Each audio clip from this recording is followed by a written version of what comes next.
नमस्कार, अपना प्रदेश उत्तर प्रदेश उत्तराखंड देख रहे हैं आप। मैं हूं आपके साथ पूजा मोहन पांडे। बुलेटिन की शुरुआत करेंगे इस वक्त की बड़ी और अहम जानकारी के साथ। बड़ी खबर सामने आ रही है।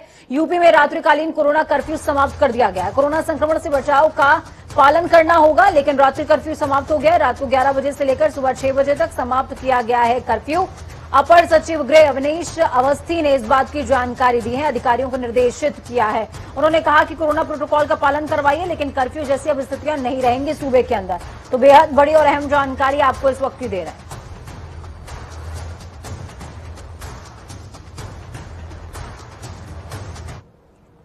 आगरा के थाना जगदीशपुरा के मालखाने में 25 लाख रुपए की चोरी हुई थी। इस प्रकरण में पुलिस ने सफाई कर्मचारी को हिरासत में लिया, लेकिन मंगलवार रात को उसकी मौत हो गई।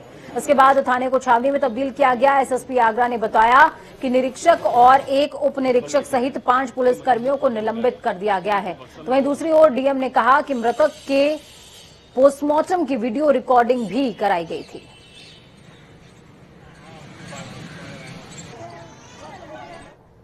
तो वहीं आगरा में पुलिस कस्टडी में हुई एक कर्मचारी की मौत के बाद उसके परिजनों से मिलने जा रही कांग्रेस महासचिव प्रियंका गांधी वाड्रा को पुलिस ने हिरासत में ले लिया था, जिसके बाद पुलिस लाइन ले जाया गया। हालांकि कुछ समय में ही पुलिस ने प्रियंका गांधी को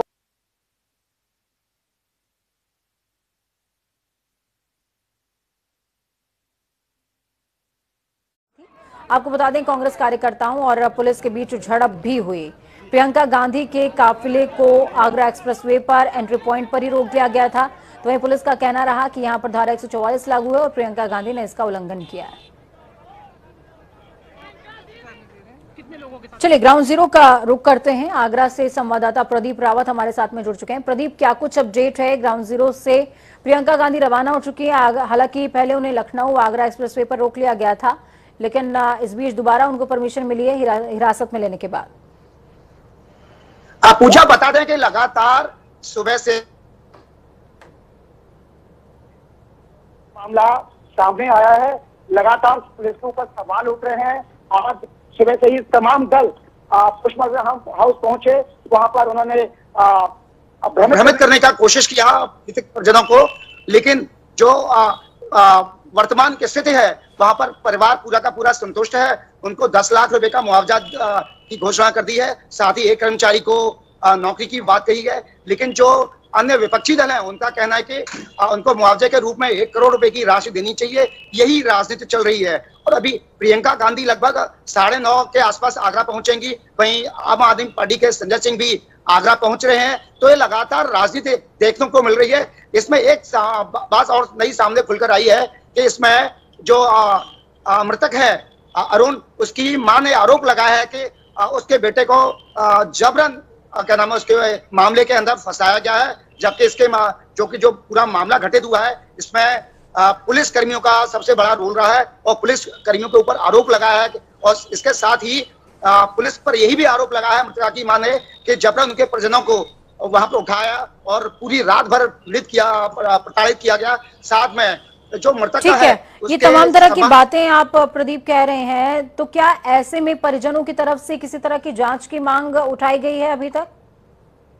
आप मुझे बता देंगे इसके मामले में एफआईआर की मांग की गई थी और जो दोषी पुलिसकर्मी हैं उनके खिलाफ कठोर कार्रवाई की गई थी, लेकिन पुलिस ने इसमें भी लीपापोती कर दी है। 2 अज्ञात लोगों के खिलाफ एफआईआर की है, 5 निलंबित कर दी हैं। अभी तक सिर्फ यही किया है, लेकिन लोगों उनकी जो मृतक परिजन है उनकी यही मांग है कि नामवार एफआईआर होनी चाहिए। लेकिन इसमें अभी तक ये मामला सामने नहीं आया है कि नाम दर्ज रिपोर्ट नहीं की गई है। लेकिन आगरा प्रशासन का यही कहना है कि इस मामले में परिवार पूरी तरह संतुष्ट है। तो सामने दौरान हाँ बिल्कुल बात हुई है। उनका यही कहना है कि जिस तरीके से ये मामला पुलिस ने हमारे भाई को इस मामले में घसीटा और इस मामले में पूरा का पूरा जो परिजनों आरोप लगाया है कि बेवजह उसके कहना मृतक को इसके अंदर घसीटा गया है और जो सारी घटना है 25 लाख रुपए की चोरी की और अन्य मामलों की, उसके अंदर पुलिस की संलिप्तता रही है। तो कहीं ना कहीं ये सारी चीजें धीरे धीरे खुलकर आ रही हैं। ठीक है, बहुत शुक्रिया हमारे साथ जुड़ने के लिए, अहम जानकारी साझा करने के लिए। तो आपको बता दें, प्रियंका गांधी वाड्रा आपसे कुछ ही देर के बाद आगरा पहुंच जाएंगी और उसके बाद सियासत चरम पर होगी। तो वहीं दूसरी तरफ प्रधानमंत्री नरेंद्र मोदी आज कुशीनगर पहुंचे थे। अंतर्राष्ट्रीय हवाई अड्डे का लोकार्पण उन्होंने किया है, देश को समर्पित कर दिया है। 589 एकड़ में 260 करोड़ की लागत से बने इस हवाई अड्डे का लोकार्पण के साथ ही उत्तर प्रदेश के सर्वाधिक हवाई अड्डे वाला प्रदेश अब बन गया है उत्तर प्रदेश।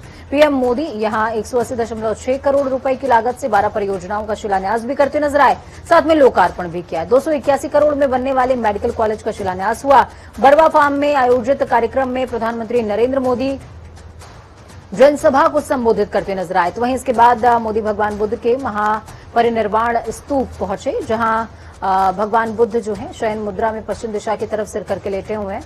उनकी प्रतिमा पर 6 मीटर का चीवर चढ़ाया है उन्होंने। चीवर बौद्ध भिक्षु धारण करते हैं। यहां पर भगवान बुद्ध ने अपना अंतिम समय व्यतीत किया था। तस्वीरें 4 आपको दिखा रहे हैं। पीएम मोदी किस तरीके से पहुंचे और तमाम तरह के जो तस्वीरें हैं वो देखने को मिली, और दूसरी 5 तस्वीरें भी आप देख पाएंगे जिस दौरान बुद्ध स्तूप पहुंचे थे नरेंद्र मोदी, और उनके साथ में चीवर चढ़ाते हुए तस्वीरें आप सेंटर में चीवर चढ़ाते हुए तस्वीर देख पाएंगे। प्रधानमंत्री की प्रदर्शनी का अवलोकन किया है, संतों से आशीर्वाद प्राप्त किया, और सबसे बड़ी बात है कि इस परिसर में पीपल का पेड़ लगाया है।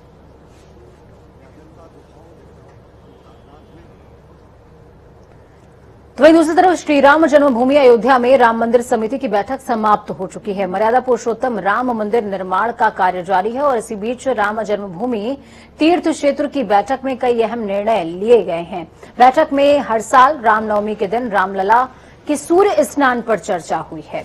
रामनवमी के दिन प्रभु श्री राम का सूर्य की किरणों से अभिषेक करने का निर्णय है। इसको लेकर प्रधानमंत्री नरेंद्र मोदी ने अंतरिक्ष वैज्ञानिकों से भी तकनीकी खोजने की अपील की थी। तो वहीं मंदिर निर्माण को लेकर राम मंदिर ट्रस्ट के महासचिव चंपत राय ने बैठक में मंदिर के अंदर प्रकाश, सुरक्षा व्यवस्था और निर्माण में इस्तेमाल होने वाले पत्थरों के बारे में भी जानकारी साझा की। आपको बता दें कि जिस दौरान प्रधानमंत्री ने ये डिजाइन सजेस्ट किया था, उस दौरान कोडाग्र का जो सूर्य मंदिर है उसका एग्जाम्पल सामने रखा गया था कि उस तर्ज पर मंदिर बनाया जाए।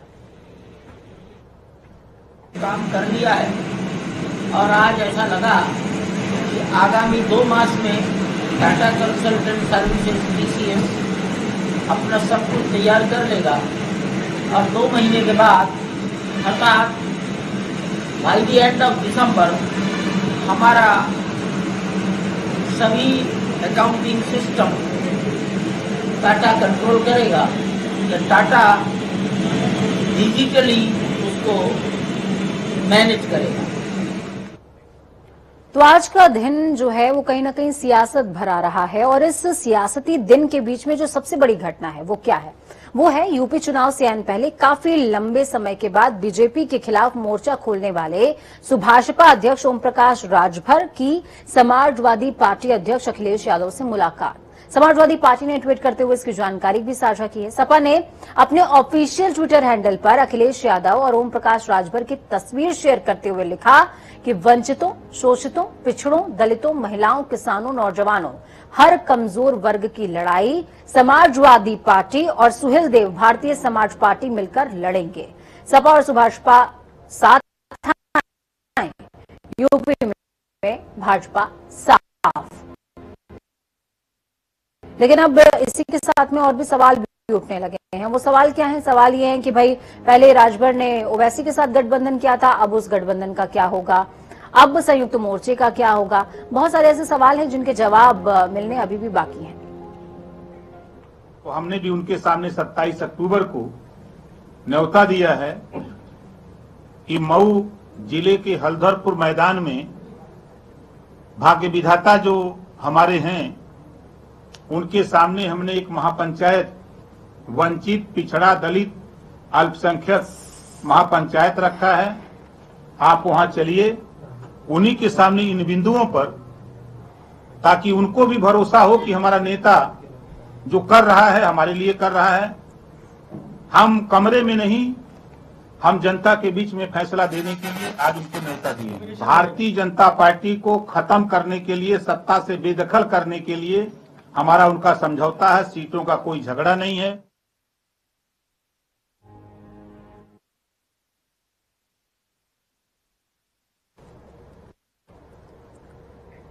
तो ये आपने सुना क्या कुछ कह रहे हैं यहाँ पर राजभर। दूसरी तरफ अब हमारे संवाददाता ने सुभाषपा के अध्यक्ष ओम प्रकाश राजभर से व्यक्तिगत बातचीत की है। इससे आपको और भी चीजें सिनेरियो क्लियर होगा कि आखिरकार क्या कुछ उनके दिमाग में चल रहा है। देखिए, उत्तर प्रदेश की राजनीति में आज बड़ा उलटफेर हुआ है। राजभर जो पहले भारतीय जनता पार्टी के मंत्री रहे और बाद में छोड़कर लगातार हमलावर करते आए हैं भारतीय जनता पार्टी पे, आज फिर उन्होंने आज अखिलेश यादव के साथ मुलाकात की है।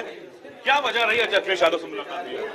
देखिए, पूरा देश महंगाई से जूझ रहा है, आप भी परेशान है। जो दूध आप खरीदते थे आप 40 रुपया लीटर, आज वो दूध हो गया 70 रुपया लीटर। महंगाई की मार। गैस सिलेंडर उठा के देखिए, जो 400 था आज 1000 पहुंचा दिया। ये भाजपा है।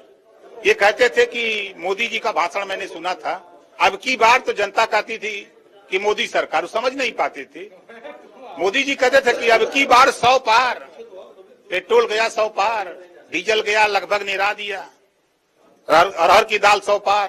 क्या बात क्या हुई अखिलेश यादव साथ आप बैठे? कितनी महंगाई से कैसे निजात दिया जाए, सामाजिक न्याय। 2022 के जो चुनाव थे उसमें जो पार्टियां उनकी कैसे सहभागिता होगी, आप लोग साथ जाएंगे तो कैसे होगा, उस पर क्या चर्चा होगी? सब सही है, लक्ष्य एक है, भारतीय जनता पार्टी को सत्ता से बेदखल करना है और जातिवार जनगणना कराना, सामाजिक न्याय समिति की रिपोर्ट लागू कराना, गरीबों का बिजली का बिल माफ करना, गरीबों का इलाज फ्री में करना, नौजवानों को, किसानों को जो समस्या उसे निजात कैसे दिलाई जाए, और महंगाई से कैसे। सबसे बड़ी समस्या महंगाई, भ्रष्टाचार। पत्रकार कोई सही बात दिखा दे तो वह के मुकदमा। ये सारे मुद्दों को लेकर के हम लोग भारतीय राजनीति मोर्चा में शिवपाल यादव हैं, उसके अलावा ओवैसी हैं। ओवैसी को जो साक्षी महाराज है वो कहते हैं वो भारतीय जनता पार्टी की बी पार्टी है। तो ऐसे में सवाल उठता है कि ये सब लोग अखिलेश यादव के साथ जाएंगे? भारतीय जनता पार्टी में जितने नेता हैं, दुनिया में झूठ बोलने वाला नेता अगर मिली है तो भारतीय जनता पार्टी में। ये कहा था उन्होंने कि 2019 में मंदिर नहीं बन जाएगा तो मैं आत्महत्या कर लूंगा। पूछिएगा उससे, अगर मर्द है तो आत्महत्या करे। ये बोलते हैं कुछ और करते कुछ हैं।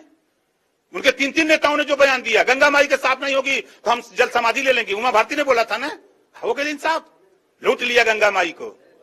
ये क्या बोलेंगे भाजपा? 22 अक्टूबर के आपके हेलीकॉप्टर में कौन कौन से नेता दिखाई देंगे? एक हेलीकॉप्टर बुक करा दिया अखिलेश वाला, अब दूसरा बुक कराएंगे। इसमें कई सीटें होंगी?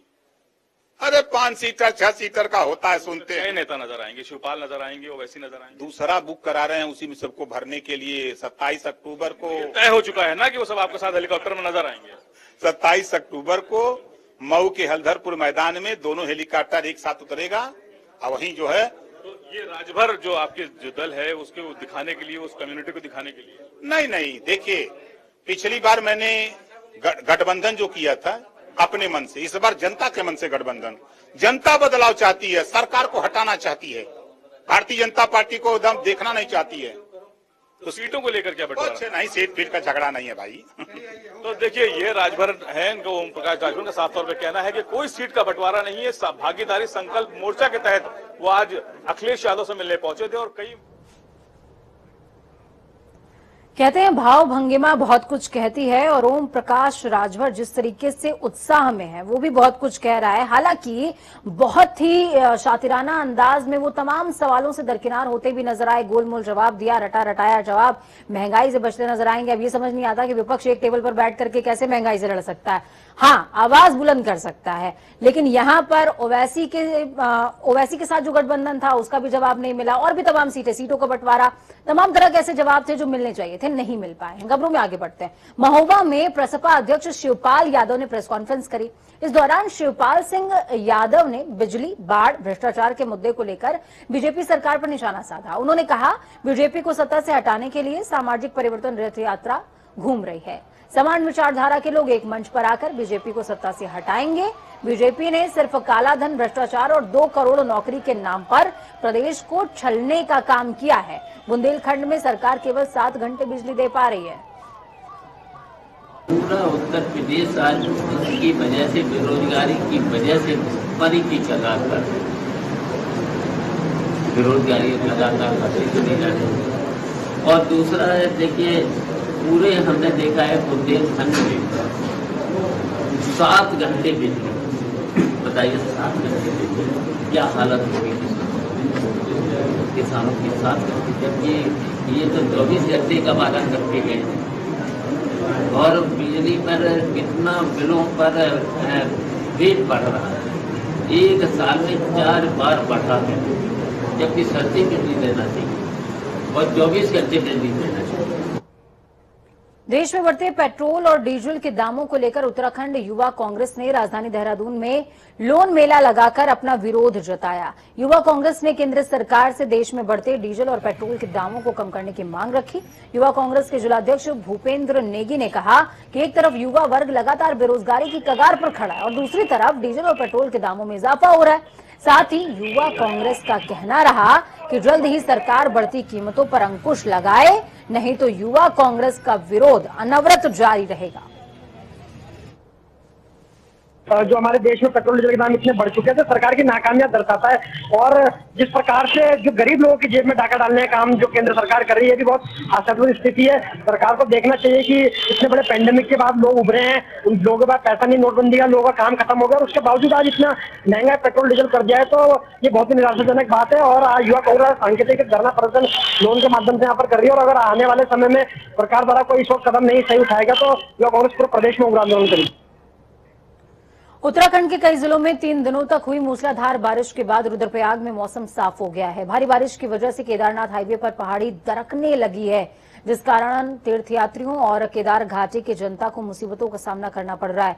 केदारनाथ हाईवे के 2 से 3 जगहों पर पहाड़ी से मलबा गिरा है, जिसे साफ करने में विभाग की मशीनें जुटी हुई हैं। जिलाधिकारी मनोज गोयल ने कहा है कि केदारनाथ हाईवे में मॉनिटरिंग की जा रही है, साथ ही मशीनों के माध्यम से रास्ते को खोलने का काम किया जा रहा है। जगह जगह पर पहाड़ियां दरकी हैं, लैंडस्लाइड हुआ है और लोग यात्री परेशान हैं। लगातार हाईवे की मॉनिटरिंग की जा रही है और स्टैंडिंग इंस्ट्रक्शन दिए गए हैं कि जहां पर भी इस प्रकार से स्लाइड्स आते हैं, क्योंकि 2 दिन लगातार बारिश रही और उसके बाद धूप निकलने के बाद कई जगह पे जो है इस प्रकार से स्लाइड आते हैं, तो जहां पर भी स्लाइड्स आ रहे हैं वहां पर त्वरित कार्रवाई करते हुए मशीन्स का डिप्लॉयमेंट करते हुए उनको खुलवाया जाए। आप जो नौला पानी की बात कर रहे हैं वो ऑलरेडी खुल चुका है और एक जगह स्लाइड और आया था मेदनपुर, उस पर भी कार्रवाई गतिमान है और इसी प्रकार से जहां जहां भी स्लाइड्स आ रहे हैं वहां पे मशीनरी डिप्लॉय करके उसको तत्काल खुलवाया जा रहा है। पिछले कई दिनों से लगातार हो रही भारी बारिश के चलते नैनीताल जिले के कई इलाकों में बिजली और पेयजल आपूर्ति पूरी तरीके से बाधित हो गई। हल्द्वानी शहर के कई इलाकों में पेयजल संकट गहराया। गौला नदी में भारी बारिश के चलते ज्यादा सिल्ट आने से वाटर फिल्ट्रेशन का काम भी बाधित हो गया है। कई इलाकों में बिजली गुल होने से नलकूपों का संचालन नहीं हो सका। हल्द्वानी आर्मी कैंट में भी पेयजल व्यवस्था चरमरा गई, जिसके चलते आर्मी के टैंकर भी पेयजल संस्थान हल्द्वानी से पानी आपूर्ति कर रहे हैं। भारी बारिश के बाद जिस तरीके से गौला नदी में बहुत भारी मात्रा में सिल्ट आया है और बिजली आपूर्ति बाधित हो गई है, उससे अगले 2 से 3 दिन यही अंदाजा लगाया जा रहा है कि अभी पेयजल का संकट और गहरा सकता है। यहाँ पे जो हल्द्वानी में है, गोला का स्तर बढ़ने की वजह से यहाँ पे जरूर इसमें वाटर सप्लाई में दिक्कत हो रही है, लेकिन हम टैंकर्स के माध्यम से फिलहाल हम पानी पहुंचा रहे हैं। तो उसका इलेक्ट्रिसिटी में नैनीताल में कुछ दिक्कतें आई थी, अब उसको रिस्टोर कर दें। हरिद्वार के गाधरोना गांव में बुखार से पीड़ित एक व्यक्ति की मौत के बाद मुख्य विकास अधिकारी सौरभ गहरबार और मुख्य चिकित्सा अधिकारी शंभू कुमार झा ने गांव का निरीक्षण किया। उन्होंने स्वास्थ्य विभाग की टीम और आशाओं को घर जाकर लोगों को डेंगू के प्रति जागरूक करने का निर्देश दिया है। साथ ही गांव में कीटनाशक दवाइयों का छिड़काव शुरू करा दिया गया है। सफाई का काम भी एडीओ पंचायत और ग्राम विकास अधिकारी ने शुरू कराया है। सीडीओ ने उन्हें निर्देशित किया कि जब स्थिति सामान्य नहीं हो जाती तब तक गांव में ही बने रहिए। हमारी आज की जो टीम है पिछले लास्ट 2 दिन से भी हमने यहाँ पर आपके कैंप्स भी लगाए हैं और उस आधार पर हमने ये कोशिश भी की है कि हर एक प्रत्येक केस जो भी हल्का सा डाउटफुल हो उसके सैंपल भी लिए जाए। NS1 टेस्ट भी हम करा रहे हैं और जो भी हमें हल्का सा भी सीरियस केस लगेगा उसके लिए SDH रुड़की में भी लगभग 30 बेड हमने इसमें रिजर्व कर दिए हैं। आज भी जो यहाँ पर आज हमने मूवमेंट किया है, घर पे डोर टू डोर हम कोशिश कर रहे हैं, तो उसमें अगर कोई भी पॉजिटिव केस है और वो हमें हल्का सा भी सीरियस की तरफ लग रहा है या उसमें हल्के से भी डाउट लग रहे हैं कि वो सीरियस हो सकता है, उसको हम यहाँ से SDH रुड़की में हम एडमिशन के लिए हम मूव भी करा रहे हैं। तो वक्त यहाँ पर छोटे से ब्रेक के उस पार खबरों का सफर लगातार जारी रहेगा। बने रहिए जनता टीवी के साथ। हमारी ये कामना है कि आपका आने वाला कल आज से बेहतरीन हो। नमस्कार।